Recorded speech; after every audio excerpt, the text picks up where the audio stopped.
I know my nails look really messed up right now. Please do not talk about them. I'm in the process of taking them off.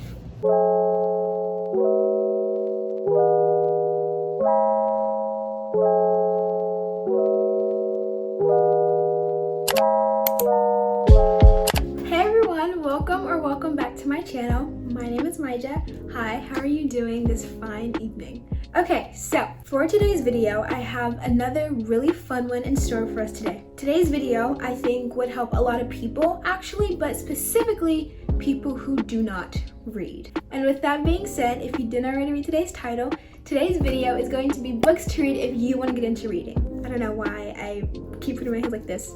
Anyway, so what I mean by books that'll help people get into reading if they don't already read are basically books that are pretty fast-paced, pretty short, and books that I think everyone would like. So today we have some romance, we have some thriller, we have some mystery, we have some YA. We basically have a little bit of everything. Without further ado, let's get on to the video. Okay, so as you can see, I do have two hands full of books actually. And good thing though, I have less books today than I did in last week's video. Today we have 8 books in total, and basically these books here are some of my favorites. There's some that I read a little while ago, there's some that got me into reading. Most of these are really fast-paced, you know, I got through them like that, and they're all really interesting, and that's why I think you guys would enjoy them if you wanted to get into reading. Okay, so we're just gonna go ahead and jump into these books because I don't want to be here all day. Okay, so I'm sorry if you can hear the air. Yeah. Anyway, okay, so the first book we're going to start with is one I talked about in my previous video, and this is my favorite book ever. I've read it 3 times, and if you watched my last video, you already know what book I'm talking about, and of course, it's The Fault in Our Stars by John Green. So I don't want to get too much in detail about it because I already talked about this book in a previous video, but this book basically follows 2 cancer patients in a relationship. It's a very fast-paced book. I got through it so fast. Like when I first started reading, I was kind of a really slow reader, but I did get finished with this in a couple of days because of how fast-paced it is. I just realized I'm gonna keep saying fast-paced in like every clip of this video. So other than this book being fast-paced, I read this in middle school, right? And so, you know, middle school ages are like 12 to 13, and 11 to 13, and I think that's the age rating for this book. Like, it's a YA book, young adult, and young adult ranges from like 12 to 17. So there's not a lot of confusing topics or a lot of confusing words, you know what I mean? Because some people, if they're just getting into reading, they don't want to read a book that's gonna like confuse them, you know what I mean? And this book won't confuse you. Like, maybe I'm being biased, I don't know. This is a really good book if you want to get started into reading. Okay, so the next book I'm going to talk about is actually one I finished today. No, or is it yesterday? This book is actually one I finished yesterday, and it is by my love, my mother, Colleen Hoover. So the book we have here is Heartbones. I think I gave this one like a 4 out of 5 rating. I really loved it. This one took me 3 hours to read. 3 hours. And if that's not fast-paced enough for you, then I don't know what to tell you. So this book is about a girl named Bea who just moved into her father's beach house for the summer. While at this beach house with her father and her family, she meets a guy named Samson. Even though Bea is poor and Samson is rich, they have a lot more in common with each other than they would think. I loved every single part of this book. There are a lot of pink tabs in there. If you can tell, I used all of my pink tabs on this book because I loved it so much. I got through each chapter so quickly, like it's actually ridiculous. This is probably one of the fastest books I've ever read, just because every chapter, like, I couldn't get enough of it basically. So if you kind of want to get into like romance books, maybe, you know, new adult, young adult romance books, then this book should be one of your top picks. So yeah, that is Heartbones by Colleen Hoover. Staying in the Colleen Hoover romance drama, I have another book that I talked about in my last video, probably the most popular book on Book Talk, and that is It Ends With Us by Miss Colleen. Like I said, I talked about this book in my last video, so I don't want to go too much in detail about it, but I do think that this book would be a good pick for someone who wants to get started into reading because, like with every book in this video, it is fast-paced. I read this in I think 4 hours, just a little bit over Heartbones because it has more pages. This book is actually really interesting and it pulls out your heartstrings, and you know, the topics are not happy topics, I should say. They are really sad topics and topics that'll make you want to throw the book to the corner. Because I did throw this book more than I probably should have, so I'm kind of confused how it's still intact and looks nice. But this was actually one of the first books that got me back into reading. During the first couple of years in middle school, I was a really big reader, but when COVID hit, I kind of just like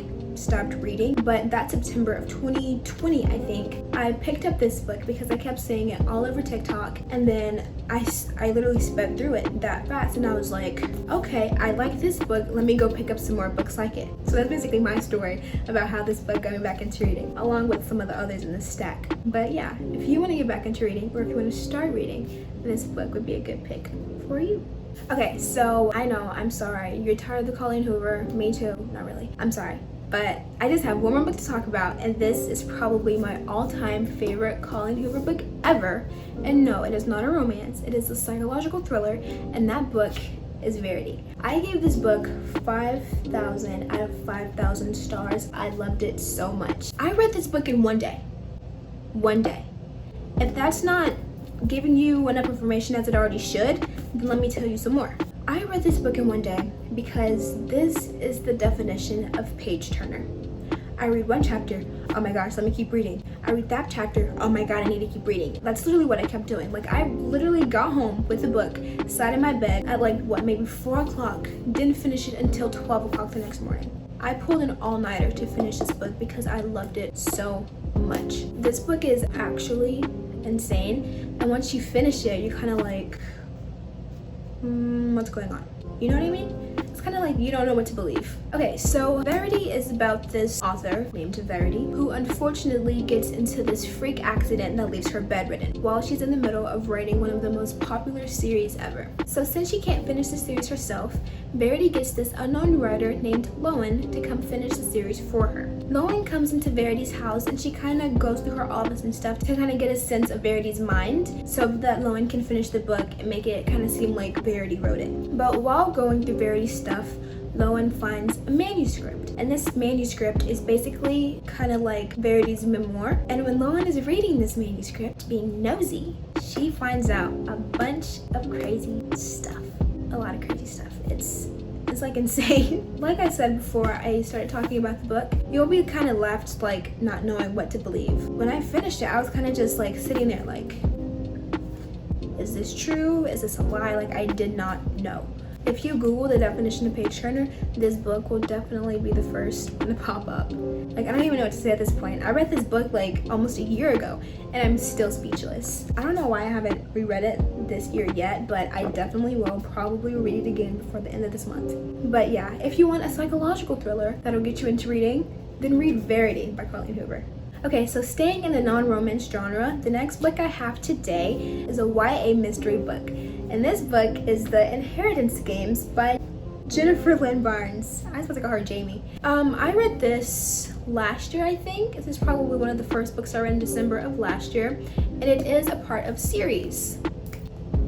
Yeah, there's 2 books in the series. There's actually 3, but the last book comes out, it comes out next month. Wow, okay.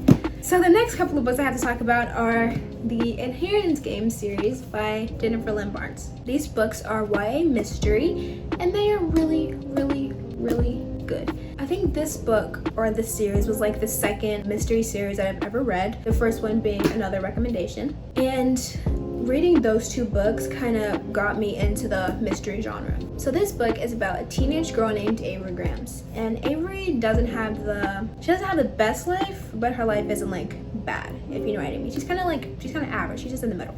So one day while Avery is at school, some random guy comes in here and says, oh yeah, by the way, my grandfather Tobias just died, and for some reason you're in his will and you just inherited $1 billion. Not even $1 billion, it's like billions of dollars. But the only catch is you have to come live in our house for a month. So of course Avery goes to live in the house. While Avery's in the house, she meets Tobias' grandsons, Xander, Grayson, Jameson, and Nash. She kind of teams up with them to kind of figure out the mystery as to why she inherited all of this money from this seemingly unknown man. It has like 370 pages, and I know for a non-reader that might seem like a lot, but let me tell you, you will fly through this book like it's 10 pages. That's how fast I got through it. I think I finished this in like 4 hours. And 300 pages, almost 400 pages in 4 hours is like not a lot of time. And that's because the book was just so interesting. So if you're looking for a mystery book to get you into reading, I would recommend The Inheritance Games by Jennifer Lynn Barnes. Okay, so the next book I have to talk about is the first ever mystery book I've read in my entire life, and it's the reason I got into mystery books. And the book is A Good Girl's Guide to Murder by Holly Jackson. This one has about 380, 400 pages, which is insane because you can barely tell. Like, compared to this one that has only 370, it's significantly thicker. Okay, so yeah, this book was the first mystery book that I've ever read, and it got me into reading the mystery genre. If I hadn't have read this, I probably wouldn't have read Verity, and I probably wouldn't have read The Inheritance Games. So this book follows Pippa, who is a senior in high school, and for her senior project, she kind of decides to look into a murder that happened in her town, and that was the murder of Andy Bell. This case happened like 5 years ago, and the police kind of marked it as like a very popular pretty girl was killed by her boyfriend, and then the boyfriend killed himself because he didn't want to face the consequences. But Pippa, she didn't think that's what had happened. So she kind of started to do some digging of her own, and that's when she meets Robbie. Robbie is the brother of the guy who killed himself. The guy who was the boyfriend of Andy Bell. But while she and Robbie are kind of digging into the case, they find some evidence that might actually prove that Andy's boyfriend was innocent. But the answers that she's getting are some of the stuff that someone does not want her to find out. And while trying to prove the innocence of someone who is already gone, Pip also puts her life in danger. This book, honestly, like, I don't even know what to say. I loved it so much. I literally have the other book up there as well. But I don't know why I keep doing that. That's cringe. Yeah, so this is the first book of the Good Girl's Guide to Murder series. This is the second book, and then the third book is As Good as Dead. I haven't read that one because I keep only being able to find it in hardcover, and I want to get it in paperback because I have the first two in paperback. This book here is a really good YA mystery thriller type book. If you want to get into mystery but you don't want to read something like Verity or The Inheritance Games, this is also a really good one for you to enjoy. Okay, and the last book I'm going to be talking about today is also one of my most favorite books in the world. I think I've read this like 2 times. It is also a major motion picture, and it came out like 7 or so years ago. But it is Everything, Everything by Nicola Yoon. I read this book for the first time in like middle school, and it was a little bit after I read The Fault in Our Stars. So this book follows a sick patient named Maddie, and Maddie has this disease to where like she literally cannot go outside of her house because she's allergic to everything. Like if she goes outside, there's a likely chance of her like fainting and possibly passing away. So she spends all of her time in her room. And while sitting in her room one day, she looks outside to see a new family moving into her old neighbor's home. And a part of this family is a guy named Ollie. And Maddie basically has like an instant attraction to him. You know, since she's never had like a relationship with like anyone, she's like, oh my god, Ollie, I'm gonna fall in love with you. And as their relationship starts to grow, so does some secrets of Maddie's family. The way I just said that kind of made it seem like it's a mystery book when it's not. It's just strictly romance. So basically, if Maddie and Ollie fall in love, some family secrets will come out. But the way Nicola writes is kind of like very enticing and very like, what's the word I'm looking for? Like, the way she writes basically pulls you in, I guess I could say. And like after each page, after each chapter, it makes you want to keep on reading. This book has about 300 pages, which is a lot less than any other book in the pile. So if you want a cute little fun romance read that doesn't have a lot of pages, this one is definitely a good one for you because it has like 290, 300 pages. So yeah. Okay, so I know today's video was a short one, but I do think this video could be very helpful for a lot of people. If you want to get into reading, I would recommend you to read all of these books, or even if you're in a reading slump and you don't know what to read, all of these books will definitely be a really good help.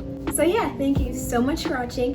If you end up reading any of these books, I hope you enjoy them as much as I did, and I hope they get you into reading or get you back into reading. Please like, comment, and subscribe if you want to. I'm not gonna force you to, but you should. It helps me a whole bunch.